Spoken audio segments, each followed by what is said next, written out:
ప్రతిసారి ఒకే విషయం చెప్తా ఉంటాను, రామ్కి అనేది ఒక పేరు కాదు, మరేంటి బ్రాండ్ కూడా కాదు, అంతకు మించి అదొక ఎమోషన్. చూసారు కదా వీళ్ళందరూ గెటప్ మారిపోయింది అన్నట్టు నా దగ్గరికి వచ్చిన తర్వాత.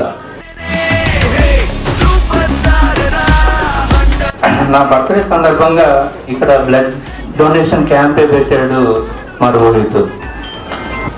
దీనికి గాను 11 మంది దాకా బ్లడ్ డొనేషన్ కూడా మన ఆఫీస్లోనే చేశారు.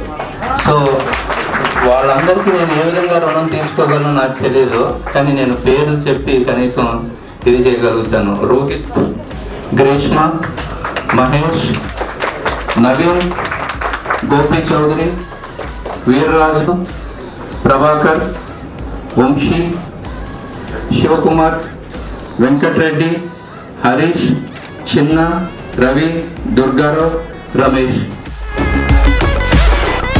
వీళ్ళంతా కూడా బ్లడ్ డొనేషన్ చేస్తూ ఉంటే నేను అన్నాను, పిచ్చా మీకు ఏమన్నా ఎందుకు అవసరం అంటే, బ్లడ్ ఏం సార్ కిడ్నీ ఇచ్చేస్తాం కావాలంటే అన్నాడు.